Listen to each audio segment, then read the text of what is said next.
Well, good morning again, and welcome back to the Daily Bible Chapter. We're reading one chapter of the Bible every day. Today is February the 27th, 2022, and it happens to be a very special day in my family. And maybe he's listening today, but if you are, happy birthday. Anyway, Numbers chapter 33 is where we are today. We're reading from the New King James Version. And Numbers chapter 33 is talking about a review of Israel's journey from Egypt, as well as the instructions for the conquest of Canaan. So let's get into it. These are the journeys of the children of Israel, who went out of the land of Egypt by their armies under the hand of Moses and Aaron.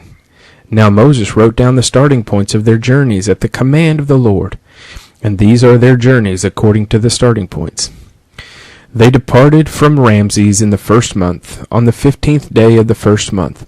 On the day after the Passover, the children of Israel went out with boldness in the sight of all the Egyptians. For the Egyptians were burying all their firstborn, whom the Lord had killed among them. Also on their gods the Lord had executed judgments. Then the children of Israel moved from Ramses and camped at Succoth. They departed from Succoth and camped at Etham, which is on the edge of the wilderness. They moved from Etham and turned back to Pi-Hahiroth, which is east of Baal-Zephon, and they camped near Migdol. They departed from before Hiroth and passed through the midst of the sea into the wilderness, went 3 days' journey in the wilderness of Etham, and camped at Marah. They moved from Marah and came to Elim. At Elim were 12 springs of water and 70 palm trees, so they camped there. They moved from Elim and camped by the Red Sea. They moved from the Red Sea and camped in the wilderness of Sin.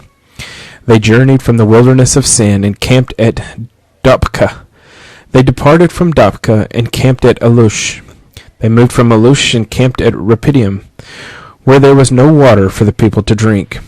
They departed from Rephidim and camped in the wilderness of Sinai.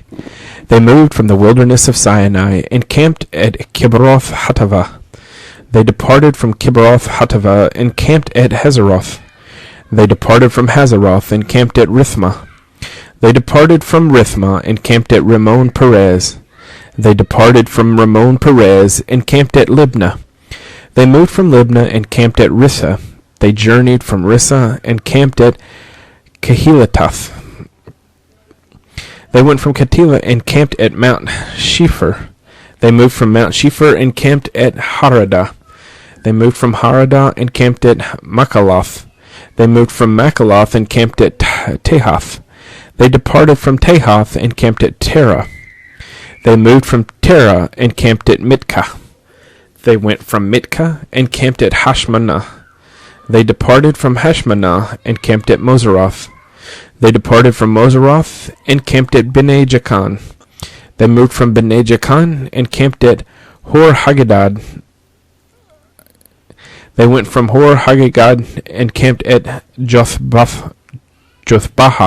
I don't know how to say that. They moved from Jobatha and camped at Abrona. They departed from Abrona and camped at Ezon Geber. They moved from Ezon Geber and camped in the wilderness of Zin, which is Kadesh. They moved from Kadesh and camped at Mount Or on the boundary of the land of Edom. Then Aaron the priest went up to Mount Hor at the command of the Lord, and died there in the 40th year after the children of Israel had come out of the land of Egypt, on the first day of the 5th month. Aaron was 123 years old when he died on Mount Or. Now the king of Arad, the Canaanite, who dwelt in the south in the land of Canaan, heard of the coming of the children of Israel. So they departed from Mount Or and camped at Zalmonah. They departed from Zalmonah and camped at Punon. They departed from Punon and camped at Oboth. They departed from Oboth and camped at Ijeabarim, at the border of Moab. They departed from Ejim and camped at Dibon-Gad. They moved from Dibon-Gad and camped at Almon-Diblathaim. They moved from Almon-Diblathaim and camped in the mountains of Abiram before Nebo. They departed from the mountains of Abiram and camped in the plains of Moab by the Jordan, across from Jericho. They camped by the Jordan from Beth Jesimoth as far as the Abel Acacia Grove, in the plains of Moab. I'm going to stop right there for just a second. That's the end of verse 49. It just amazes me. Like, I could tell you all the places I've lived in my life, but there's a very detailed, in my opinion, very detailed accounting of all the places they stopped and stayed at over these years. And I mean, that it just kind of, when I was reading through that, it helped me, I guess, to realize, like, they spent a lot of time and, setting up the tabernacle and taking it down and all the things that transpired in there. My guess is it wasn't just, like one day here, one day there. Like, they spent some time at each of those.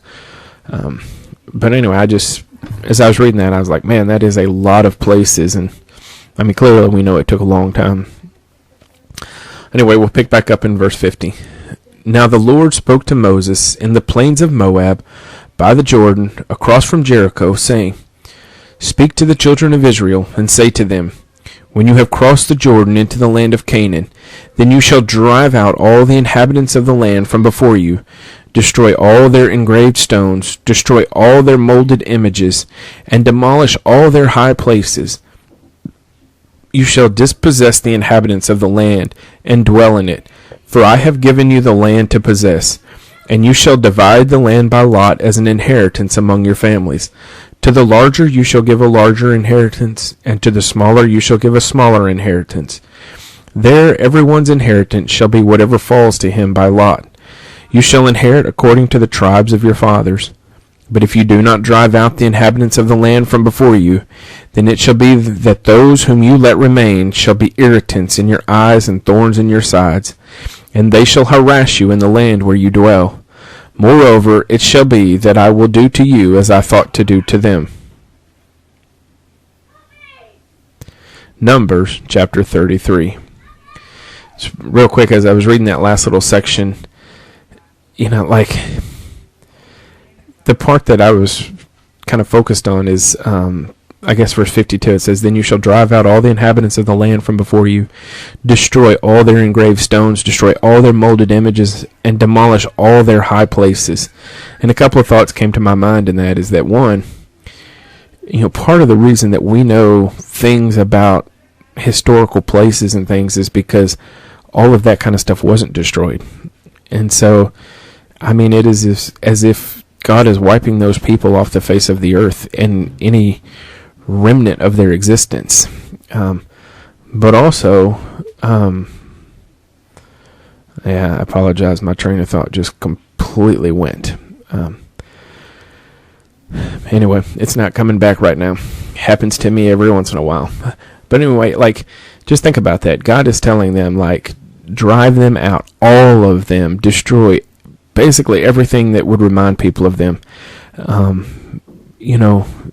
Man, like, I don't know, it kind of, part of it makes you feel bad for those people, and then part of it just kind of, I think, speaks to God having this sort of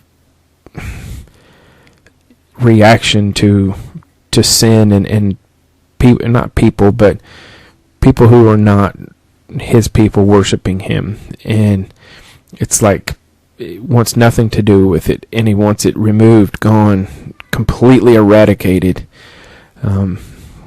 Anyway, that's just what I was thinking about.